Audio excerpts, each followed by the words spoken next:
My name is Tom Henderson. I'm 54 years old. For 20 of those years, I was a scout sniper in the United States Marine Corps.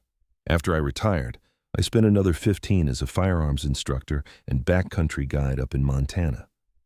I've spent more nights under the stars than most people have spent in their own beds. I know the woods. I know the sounds, the smells, the feel of the ground under my boots. I know the animals that live there, their habits, their tracks, their calls. I'm not a man given to flights of fancy or superstition. What I'm about to tell you happened. It is not a story, and it is not a nightmare. It is a report. It was October, 3 years ago. My old platoon mate, Cal Rask, called me up. We'd served 2 tours together, and there's no man on this earth I trusted more. He'd settled back in his home state of North Carolina and wanted me to come out for a deer hunt. He'd gotten access to a piece of private land bordering the Nantahala National Forest, a remote plot with an old hunting cabin that hadn't been used in years. It was supposed to be a week of peace, quiet, and old stories, a break from the world. He was bringing his younger cousin Brian, a kid in his mid-20s who was all city-bred confidence and wisecracks. I'd never met him, but Cal assured me he was a good kid, just a little green. I flew into Asheville, and Cal picked me up in his beat-to-hell Ford F-250. The bed was already loaded with coolers, duffel bags, and rifle cases. Brian was in the passenger seat. He had that clean, eager look of someone who thought the wilderness was a postcard. He shook my hand with a firm, energetic grip. "Tom, great to finally meet you. Cal never shuts up about you. Says you can shoot the wings off a fly from 1,000 yards. I just nodded. Only if the fly holds still. Cal laughed, a deep rumbling sound that always made you feel like things were right with the world. He slapped me on the shoulder. "Good to have you, brother. It's going to be a good week." The drive out was long. Paved roads gave way to gravel, and gravel gave way to a deeply rutted dirt track that was more of a suggestion than a road. The trees closed in around us, a dense canopy of oak, hickory, and pine that swallowed the autumn sunlight. After another 40 minutes of bouncing and jostling that had Brian gripping the dashboard, we pulled into a small clearing. The cabin sat in the middle of it. It was exactly as Cal had described, old, simple, made of dark, weathered logs. It had a stone chimney, a small porch, and a metal roof that was starting to show some rust. It wasn't much, but it was solid. It was shelter. We spent the rest of the afternoon getting squared away. We unloaded the truck, swept out the cabin, and unrolled our sleeping bags on the 3 simple bunks. The place smelled of dust, old wood, and mice. I checked the windows, old single-pane glass, but the frames were sturdy. The door was thick oak with a heavy deadbolt. I made a mental note of these things out of habit. Always assess your position. Cal got a fire going in the wood stove, and the chill began to recede from the small space. Brian, trying to be useful, started unpacking the food. He was clumsy but enthusiastic, dropping a can of beans and then joking about field testing the supplies. Cal and I exchanged a small, knowing smile. He was a kid. That first evening was perfect. We sat on the porch as the sun went down, drinking cheap whiskey from a flask and watching the woods grow dark. The air was crisp and clean. The sounds were all the right ones, the chirping of crickets, the distant hoot of an owl, the rustle of some small creature in the underbrush. This was the peace I came for. This was the reason I'd spent my life in places like this. We talked about old times, about guys we knew, missions we'd run. Brian listened, wide-eyed, occasionally asking a question that showed his naivete about what our lives had really been like. We kept the answers simple. There are some things you don't talk about around a campfire. As the last light faded, Cal pointed out the plan for the next day. A ridge about a mile east of the cabin was a natural funnel for deer moving down to a creek. We'd head out before dawn, set up in separate positions, and wait. It was a classic, simple plan. We knew our fields of fire. We knew the terrain. It was a hunt, but for me and Cal, it had the familiar rhythm of a tactical operation. We turned in early, the fire in the stove crackling softly, the whiskey leaving a warm glow in our bellies. I fell asleep easily, content. It was the last easy sleep I would have. I woke up before my alarm. It wasn't a sound that woke me, but the lack of one. The usual night chorus of the forest, the insects, the frogs, the rustles and snaps, was gone.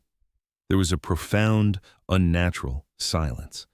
It was the kind of silence that happens right before a storm breaks, a heavy, waiting stillness that puts every nerve on edge. I lay in my bunk, listening. Nothing. Not a cricket, not a leaf turning. It was like the entire forest was holding its breath. I'd experienced this before a few times. Once in Afghanistan, right before a coordinated ambush, predators, the big ones, can have that effect. A mountain lion or a bear moving through an area can quiet everything down. I told myself that's what it was, a big black bear on the prowl. It was a logical explanation. It was the only one that made sense. I quietly slipped out of my sleeping bag and moved to the window. The moon was a sliver, providing almost no light. The clearing outside was a pool of impenetrable black. The woods beyond were just a wall of deeper black. I stood there for 5 minutes, just watching and listening. The silence remained absolute. It felt wrong. It felt like a vacuum. Cal stirred in his bunk. "You up?" he whispered. "Something's not right," I whispered back. "It's too quiet." He was quiet for a moment, listening too. He was a pro. He knew what I meant. "Bear, maybe," he finally said, his voice low. "Probably," I agreed, though the word felt hollow. I didn't feel the presence of a bear. This felt different, colder, more deliberate. The silence eventually broke, not with the return of normal forest sounds, but with a single sharp snap of a heavy branch. It came from the west, deeper in the woods, a good distance away. It was a solid, percussive crack. Not a deadfall branch giving way. This was something heavy, stepping carelessly, or stepping to let us know it was there. Brian snored softly in his bunk, oblivious. Cal and I looked at each other in the dim light. No words were needed. The hunt felt different now. We weren't just the hunters anymore. The next morning, the forest had returned to normal. Birds were singing, squirrels were chattering. The oppressive silence of the night was gone, so much so that I almost convinced myself I had imagined its intensity. Brian was his usual chipper self, making coffee that was strong enough to dissolve a spoon. "You guys hear that Bigfoot wandering around last night?" he joked. "Sounded like he tripped over a log." Cal grunted. "Something big, anyway. Keep your head on a swivel today." Brian just grinned, taking it as part of the rugged wilderness experience. He had no idea. We geared up and headed out as planned, moving east toward the ridge. The air was cold and our breath plumed in front of us. I carried my Remington 700, a rifle I'd used for years, chambered in .30-06. Cal had a similar bolt-action rifle, a Winchester Model 70. Brian had a brand-new, scoped, lever-action Marlin that looked like it had never been fired outside of a range. We moved quietly, our boots making soft sounds on the damp earth. After about 20 minutes, Cal, who was on point, stopped dead. He held up a hand, signaling for us to halt. I moved up beside him. He was looking down at the ground, at a deer carcass, or what was left of one. It was a large doe, and it had been torn apart. This was not the work of coyotes or a bear. I've seen hundreds of predator kills in my life. Bears are messy, but efficient. They claw and bite, peeling back the hide to get to the organs and meat. Coyotes and wolves work in packs, nipping and tearing, leaving a chaotic scene of scraps and scattered fur. This was different. This was violent, but in a structured, disturbing way. The doe's ribcage had been broken and splayed open, the ribs snapped cleanly like dry kindling. The spine was broken in 2 places, as if it had been bent back on itself with incredible force. One of the hind legs was completely gone, not chewed off, but seemingly ripped from the socket. The head was twisted around at an impossible angle, but the strangest part was what wasn't there. There was very little blood on the ground. The internal organs were gone, but not eaten in place. They were just gone. And there were no drag marks. It was as if the animal had been killed, field-dressed with brute force, and then the choicest parts were carried away. "What the hell did this?" Brian said, his voice losing its usual cocky edge. He looked pale. "That's no bear," I said, crouching down to look at the tracks around the kill. The ground was soft here, covered in damp leaves. There were tracks, but they made no sense. They were huge, for one thing. Longer than my boot print. They were vaguely canine, but the arrangement was wrong. They were bipedal. 2 massive clawed feet, one in front of the other, walking like a man. The stride was immense, easily 6 or 7 feet between prints. There were no knuckle prints, no sign of a 4-legged gait. Cal, look at this, I said, my voice tight. He came over and stared at the prints. He ran a hand over his jaw, his eyes grim. I've never seen anything like that. A bear can walk on its hind legs for a few steps, but it doesn't travel like this, and the prints are all wrong. Brian was starting to look genuinely scared. What is it then? A person?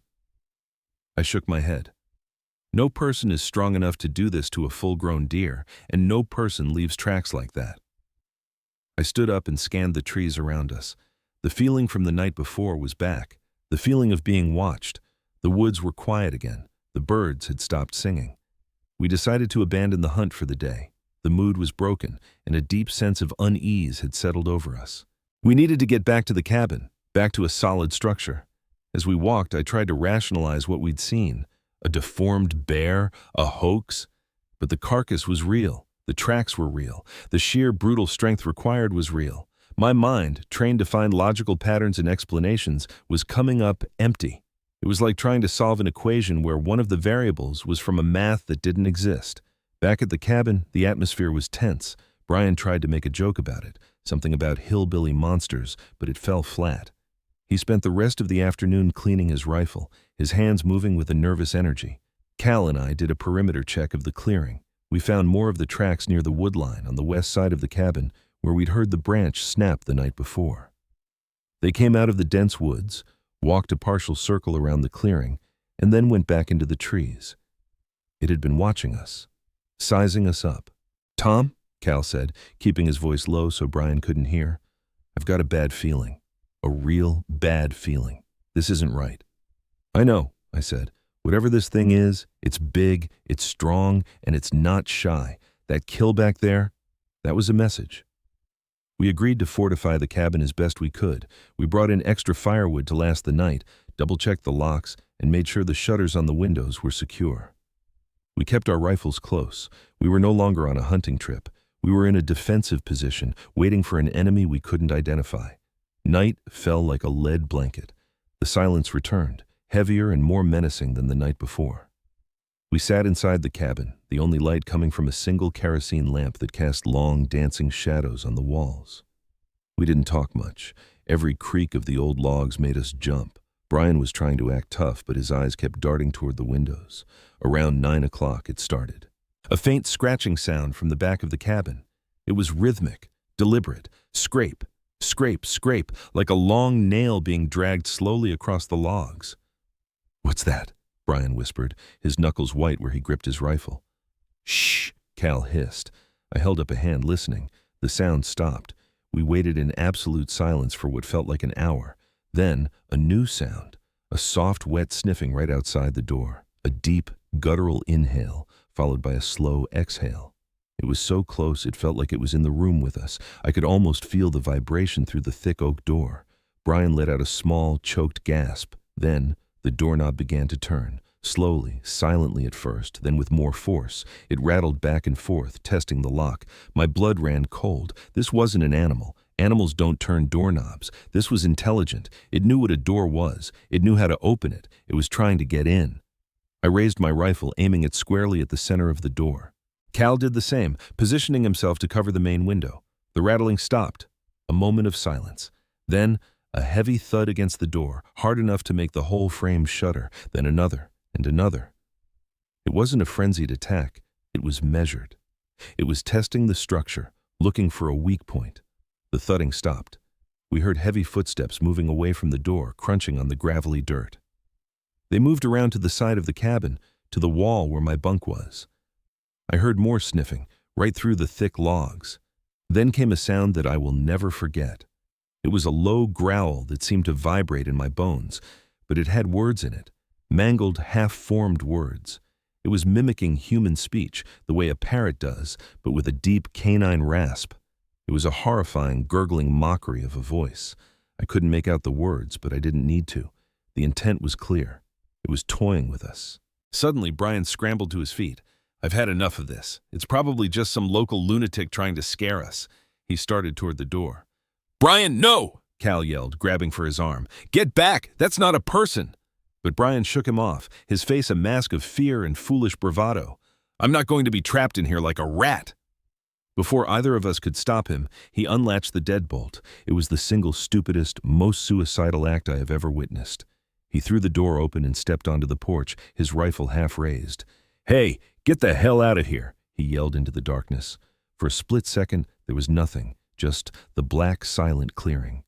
And then, from the side of the cabin, a shape detached itself from the shadows. It moved so fast it was little more than a blur of motion. It wasn't a man. It wasn't a bear. It was something impossible. It was huge, standing easily 8, maybe 9 feet tall. It was built like a bodybuilder, with massive shoulders and a narrow waist, but it was covered in coarse, dark fur, like a wolf's. It was standing on 2 long legs that were bent backwards like a dog's, ending in massive, clawed feet. Its arms were too long for its body, ending in what looked disturbingly like human hands, but with long, thick black talons instead of fingernails. But the head was the worst part. It was the head of a monstrous wolf or a German shepherd with a long snout, pointed ears, and eyes that glowed with a faint predatory yellow light. Saliva dripped from its jaws, which were filled with teeth like daggers. Brian didn't even have time to scream. The creature covered the 10 feet from the side of the cabin to the porch in a single silent bound.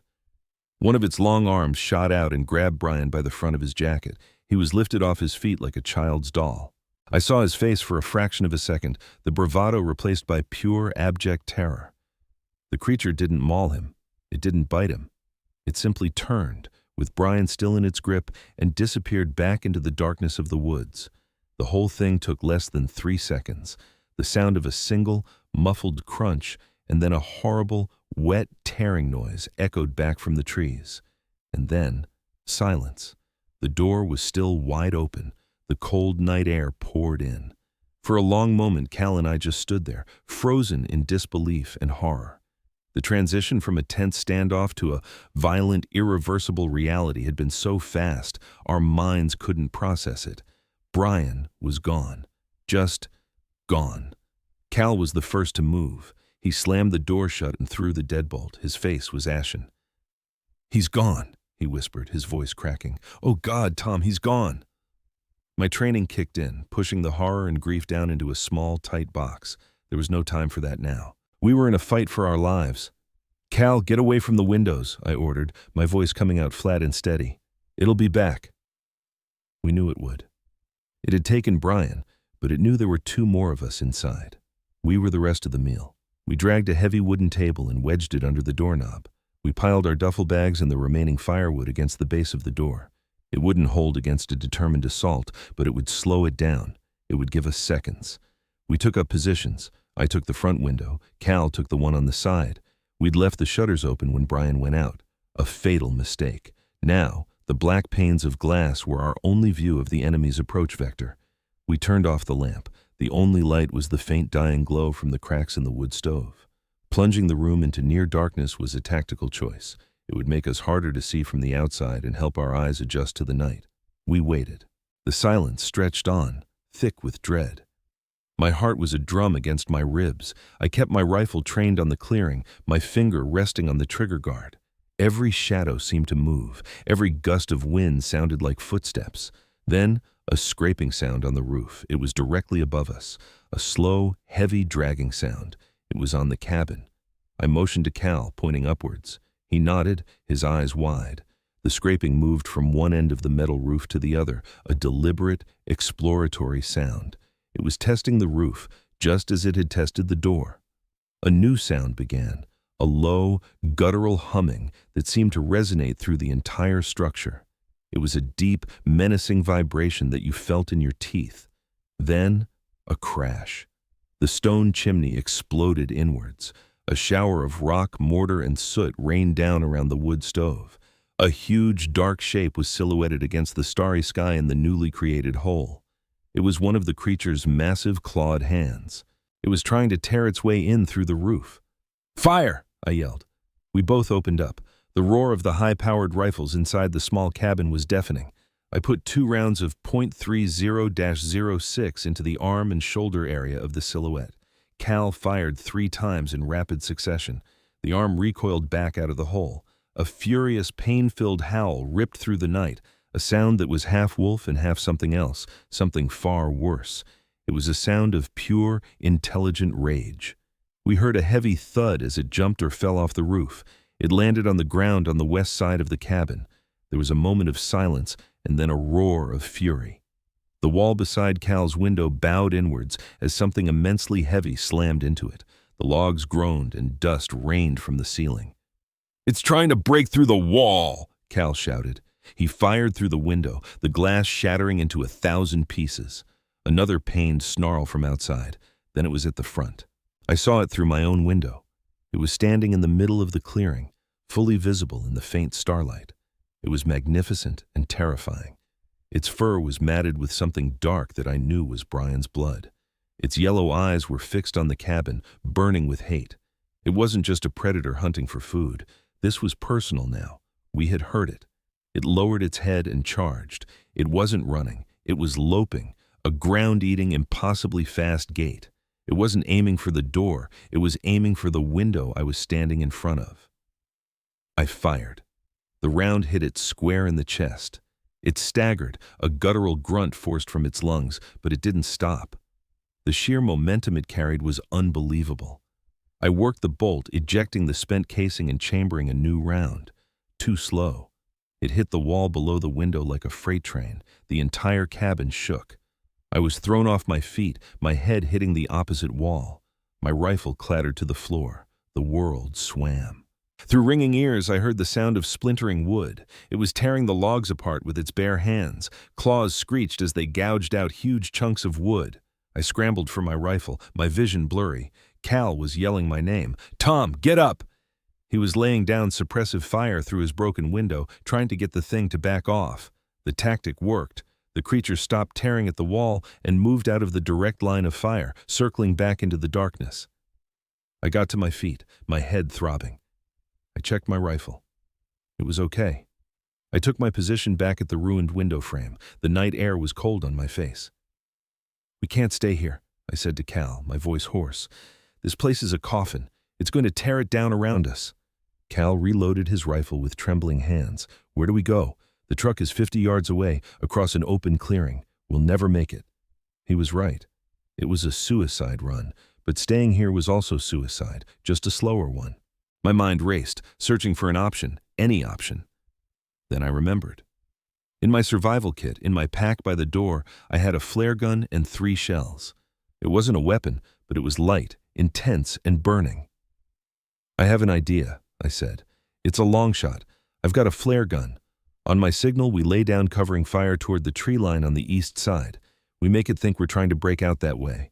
I'll pop a flare into the west tree line where it keeps disappearing. The light and the fire should disorient it. That's our window. We run for the truck. Don't stop for anything. Get in, get it started, and get us the hell out of here." Cal looked at me, his face grim but determined. "It's better than dying in here." He nodded. "Give the signal." We moved to the broken-out side window that faced east. The truck was to our left, in the north. The plan was to create a diversion to the east and south, then break northwest. It was a classic misdirection. I just prayed this thing could be misdirected. "Ready?" I whispered. Cal gave a sharp nod. "On 3. 1, 2, 3. We both opened fire, sending a volley of rounds into the dark woods to the east. The noise was incredible. We kept firing, spacing our shots. "Go, go, go, El!" I yelled. We kept up the fire for another 10 seconds, creating a storm of noise and muzzle flashes directed away from our actual escape route. Then I stopped, pulled the flare gun from my pack, and ran to the front door. I ripped the table away while Cal continued to fire. I threw the deadbolt. I didn't open the door. I aimed the flare gun at the upper corner of the main window, the one the creature had charged. I pulled the trigger. The flare ignited with a loud whoosh and punched through the remains of the window frame, streaking across the clearing like a red comet. It sailed into the woods on the west side and exploded in a shower of burning magnesium among the trees. The night was banished, replaced by an intense, brilliant red glare. A piercing shriek of pain and surprise came from the woods where the flare had landed. It was working. "Now!" I screamed.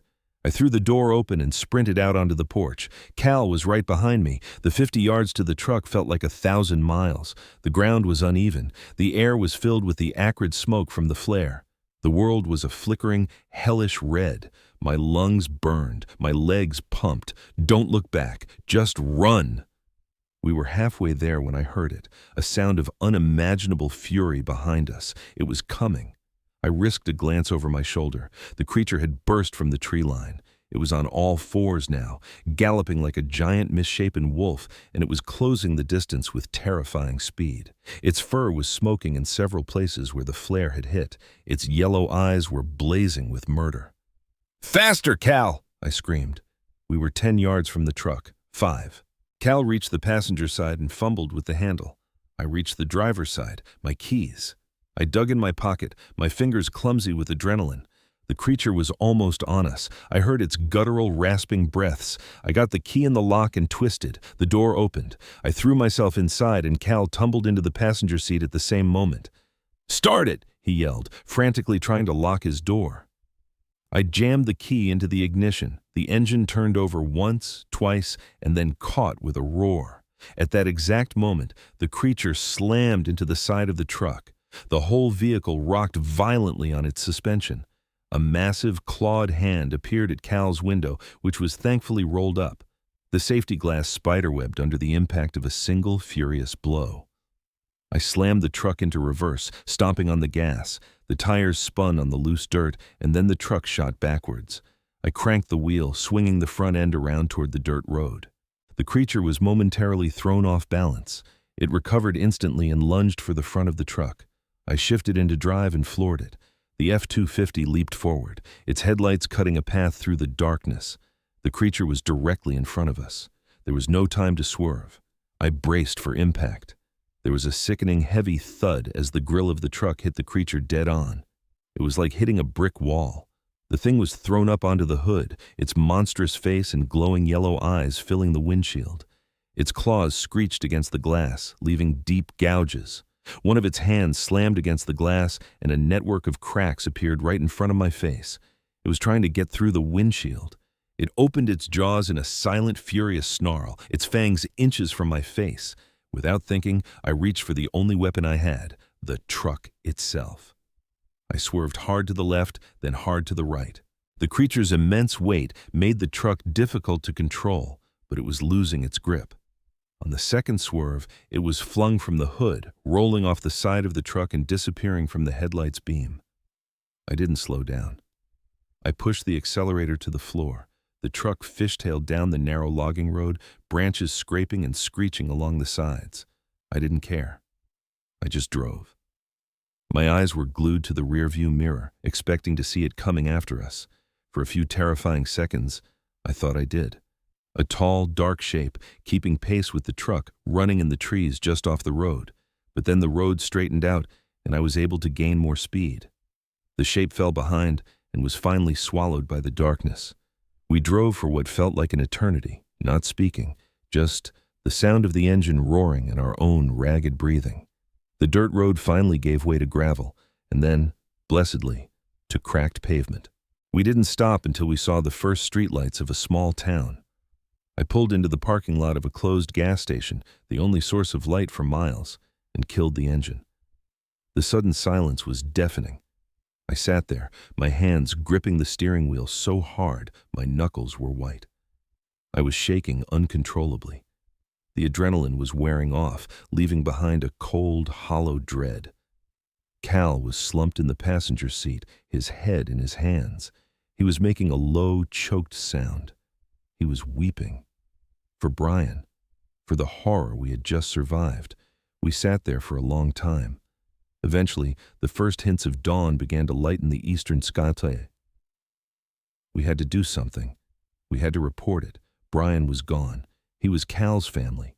We drove to the county sheriff's office in the next town over. A sleepy-eyed deputy who looked barely older than Brian had been sat behind a desk.